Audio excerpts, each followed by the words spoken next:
வணக்கம் பட்டீஸ்.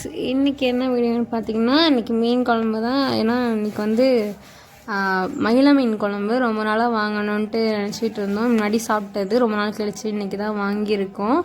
அது வந்து ஒரு 5.5 கிலோ 6 கிலோ கிட்டே வந்துச்சு. அதை வந்து இப்போ வெட்டி அலசி அம்மா ரெடி பண்ணிகிட்டு இருந்தாங்க. சரி வாங்க குழம்பு எப்படி வைக்கலான்னு பார்க்கலாம். அந்த குழம்பு அதுக்கு வந்து ஒரு கடாயில் எண்ணெய் ஊற்றி கொஞ்சமாக வந்து வெந்தயம் வடகம் ஆட் பண்ணிவிட்டு அதிலெல்லாம் செவந்து வந்ததுக்கப்புறமா அது கூடவே வந்து வெங்காயம் கட் பண்ணி வச்சுருக்க வெங்காயம் கருவேப்பிலை ஆட் பண்ணி நல்லா வதக்கிக்கணும். நல்லா வதக்கி நல்லா கிண்டிக்கிட்டே இருங்க, இல்லைனா அது வந்து மாதிரியாக செவந்து வறுக்கிற நிலமைக்கு ஆகிடும். ஸோ அதனால் வந்து நல்லா அதை வந்து கிண்டி விட்டுகிட்டே இருக்கணும். கொஞ்சம் நேரம் வச்சுட்டு திரும்பி கிண்டி விடணும். அந்த மாதிரிக்கே தான் வச்சுக்கிட்டு இருக்கணும்.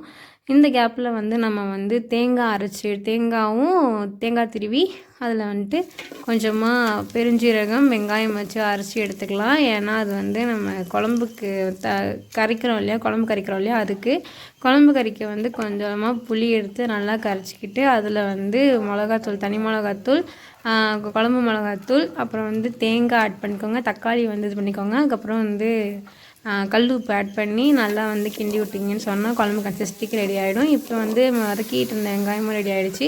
ஸோ இதில் வந்து நம்ம அந்த கரைச்சி வச்சுருக்க குழம்பையே நம்ம ஆட் பண்ணிக்கலாம். அதுவும் நல்லா கிண்டி விட்டுருங்க. அது நல்லா கொதிக்கணும். இந்த இதுலேயே வந்து உப்பு பார்த்துக்கோங்க கரெக்டாக இருக்கான்னு சொல்லிட்டு இது இப்போயே ஆட் பண்ணிக்கோங்க. அது நல்லா கொதித்து வரணும். கொதித்து வந்ததுக்கப்புறம் தான் வந்து இதில் வந்து மாங்காய் ஆட் பண்ணிக்கலாம். நாங்கள் 4 மாங்காய் 5 மாங்காய் கிட்ட தான் ஆட் பண்ணியிருக்கேன். நல்ல மாங்காவாக இருந்துச்சு, அது நல்லா டேஸ்ட்டாகவும் இருந்துச்சு. ஸோ அதனால் ஒரு 5-6 மாங்காய் ஆட் பண்ணிக்கிட்டேன். அதுலேயே வந்து அதுக்கப்புறம் நம்ம வந்து மீனையுமே வந்து அலசி ஒரேடியாக போட்டுடலாம் அப்படின்னு சொல்லிட்டு, ஏன்னா கொஞ்சம் பெரிய பெரிய மீனாக இருக்கிறதுனால வேகணும் இல்லையா, அதனால் கொஞ்சம் வந்து இப்போ மீனை வந்து நல்லா அலசி எடுத்து நம்ம அதிலே வந்து ஒவ்வொன்றா ஆட் பண்ணியாச்சு. பார்த்திங்கனாலே தெரியும், பெரிய பெரிய மீன் தான். அது மண்டை மட்டுமே வந்து இவ்வளோ வந்துச்சு. அதுக்கு உடம்பு பீஸ் எதுவுமே வந்து நம்ம குழம்புக்குன்னு புடவையில் எல்லாமே வறுத்தாச்சு. அதுக்கப்புறம் நம்ம பார்த்திங்களா, அவ்வளோதான். இதில் வந்து அடுத்து வந்து நம்ம வறுக்கிறதுக்கு போயாச்சு. இதில் வந்து கருவேப்பிலை வச்சோம் அப்படின்னு சொன்னால் ஒரு மாதிரி வாசனையாக இருக்கும். அதுக்காக தான் கருவேப்பிலை வைக்கிறது. ஸோ இப்போ வந்து வச்சாச்சு. குட்டி குட்டி பீஸாக போடாமல் பெருசாகவே போட்டாச்சு மீன் வறுக்கிறதுக்கு. இப்போ வந்து மீன் வறுத்து வச்சு எல்லாத்தையும் வந்து வச்சிடலாம். அதில் அடுப்பில்